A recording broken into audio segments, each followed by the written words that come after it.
Assalamualaikum dan salam sejahtera. Ya, bertemu lagi dalam segmen kisah misteri dan mistik. Jadi pada episod kali ini saya ingin memulakan dengan mengucapkan ribuan terima kasih kepada semua subscriber dan pendengar, kerana ini merupakan episod yang ke-9. Kepada yang belum lagi subscribe, boleh tekan butang subscribe untuk menyokong channel ni, kerana mungkin ada segmen baru yang akan saya upload di channel ni sebagai content creator untuk membuat lebih banyak video-video lain yang menarik. Jadi sokongan anda amat saya hargai. Jadi dalam episod 9 pada kali ini, saya akan menampilkan kisah yang berlaku di sebuah taman rekreasi. Jadi tanpa membuang masa, dengarkan.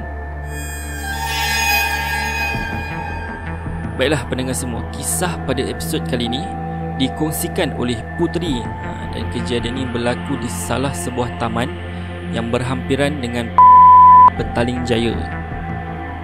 Assalamualaikum dan salam sejahtera kepada semua. Waalaikumsalam. Nama saya Puteri dan saya menetap di salah sebuah apartmen di kawasan Petaling Jaya. Dan saya ingin kongsikan satu pengalaman seram yang berlaku ketika saya berjoging di salah sebuah taman. Jadi jogging merupakan aktiviti harian yang akan saya buat setelah selesai bertugas di salah sebuah syarikat setiap hari daripada hari Isnin hingga hari Jumaat. Kebiasaannya saya akan mula pada pukul 5.30 hingga 6.30 petang, kata Puteri. Nak dijadikan cerita disebabkan hari-hari saya berjoging di kawasan yang sama. Jadi peniaga-peniaga di situ pun saya dah kenal dan setiap hari pasti mereka akan tegur. Pada waktu tu saya memang rapat dengan seorang aunty yang berbangsa India.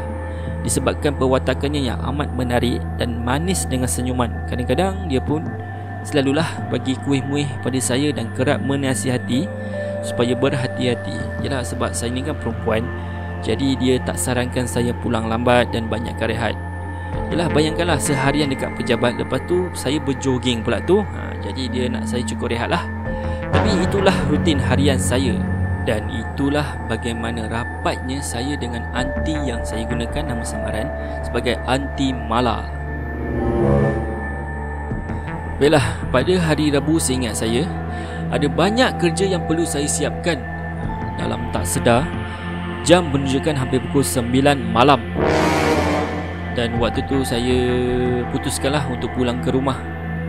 Jadi kenderaan yang saya gunakan, saya perlu parking di kawasan taman di mana tempat saya berjoging. Disebabkan kawasan parking di tempat saya bekerja amat terhadlah, dan perkara ni berlarutan sehingga beberapa minggu lamanya. Dan saya amat tertekan bila mengenangkan nasib yang perlu saya lalui. Jadi pada satu hari tu, tapi saya tak beberapa ingat hari apalah. Lepas terlalu lama kan, saya terlalu sibuk dengan kerja yang saya buat tu. Ketika saya jalan ke kereta, keadaan waktu tu dah agak lewat dan kawasan tu agak sunyi. Gelaplah jalan ni. Bateri phone dah tak ada. Macam mana aku nak suluh ke kereta ni? Dan tiba-tiba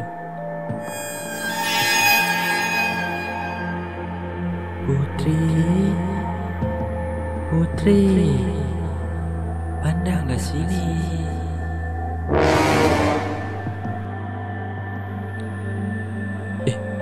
Suara siapa tu? Aunty Mala ke? Bukan ni. Ni macam suara orang lain ni. Waktu tu tiba-tiba bulu roma saya meremang. Saya memerhatikan sekeliling, tapi tak ada orang.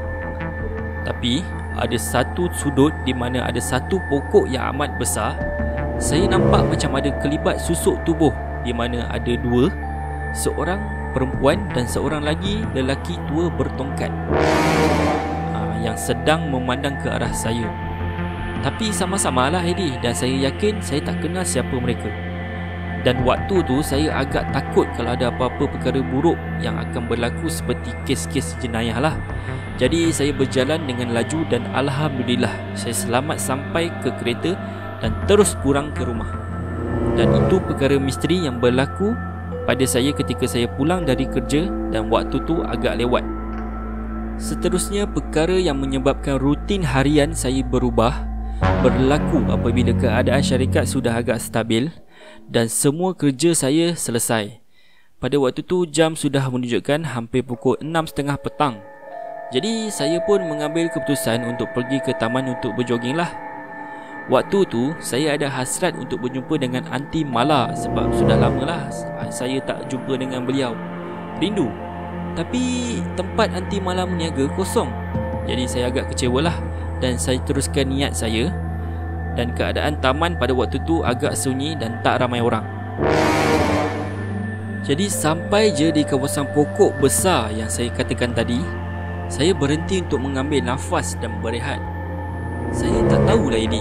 Dan pada pendengar semua, tiba-tiba saya jadi agak emosi dan sedih, memikirkan nasib saya, keluarga, macam-macam lagi, sampai saya menangis. Walaupun saya sendiri yang beremosi, tapi sejujur-jujurnya pada pendengar semua, saya sendiri tak faham kenapa waktu tu saya perlu fikirkan benda-benda macam tu.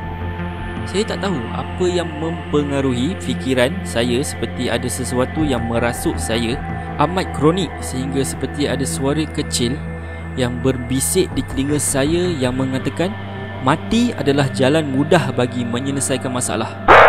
Tapi macam mana pun, saya tahu sebagai seorang yang beragama Islam, saya tahu yang mana baik dan yang mana buruk. Dan agama Islam mengajar saya yang perkara tersebut seperti membunuh diri merupakan satu dosa yang teramat besar. Dan saya percaya agama-agama yang lain turut percaya perbuatan itu bukan jalan untuk menyelesaikan masalah. Saya mengucap dan beristighfar, dan tiba-tiba saya tersedar macam saya ni tengah bermimpi. Dan waktu tu kawasan tu dah hampir gelap sepenuhnya. Tiba-tiba saya dapat rasakan seperti ada sesuatu di belakang saya. Sebab saya dapat rasakan macam ada angin sejuk dan bunyi nafas seseorang betul-betul di belakang saya. Saya terdiamlah. Dan apa yang mengejutkan saya terdengar seperti ada suara seolah-olah memanggil nama saya. Tapi suaranya sayu. Putri, Putri. Apa kena buat ni ya? Ya, aku kena balik. Astaghfirullahalazim. Saya pun berjalan dengan laju. Saya tak tahu kenapa waktu tu saya boleh berani toleh ke belakang. Dan waktu tu saya tak nampak apa-apa. Cari punya cari, tak ada. Dan saya cari lagi. Ya Allah, dekat atas dahan pokok yang besar tu ada satu susuk tubuh, seperti seseorang lah yang sedang tergantung. Dan matanya terbeliak dan tangannya memegang sesuatu di lehernya. Jadi saya lari dan barangan seperti botol minuman dan tuala saya baling entah ke mana. Saya start kereta, saya terus pulang ke rumah. Selepas kejadian tu, saya dah tetapkan pendirian saya yang saya hanya akan lalu taman tu sebelum pukul 6.30 petang. Dan jika ada kerja yang perlu saya siapkan, saya akan menggunakan khidmat Grab ataupun public transport. Jadi selepas beberapa bulan, barulah saya mula terjumpa Aunty Mala. Dia peluk saya tau, sambil menangis. Dan katanya dia risau sebab dah lama dia tak nampak saya dekat taman tu. Dan katanya risau jika ada benda buruk yang berlaku pada saya. Dan hubungan kami jadi lebih akrab. Selepas beberapa tahun, saya pun berkahwin, mempunyai anak. Dan bila kami sekeluarga ke taman, saya pasti menziarahi Aunty Mala. Dan bila saya terpandang pokok besar yang masih ada dan tak terusik, dalam hati saya berkata dan berharap, biarlah perkara ini menjadi pengalaman pahit pada saya seorang dan bukan pada orang lain, terutamanya pada Aunty Mala.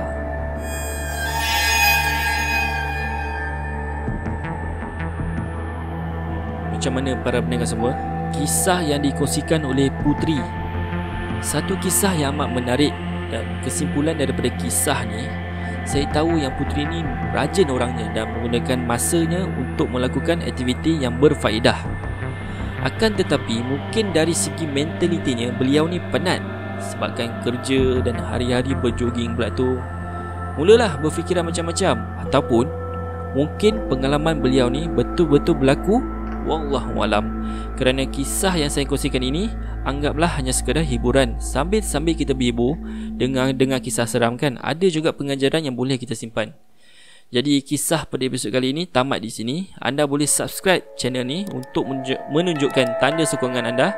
Dan jika anda ingin berkongsikan pengalaman anda seperti Putri, boleh email di editaki@gmail.com. Dan kita berjumpa lagi di episod yang akan datang. Assalamualaikum dan bye-bye.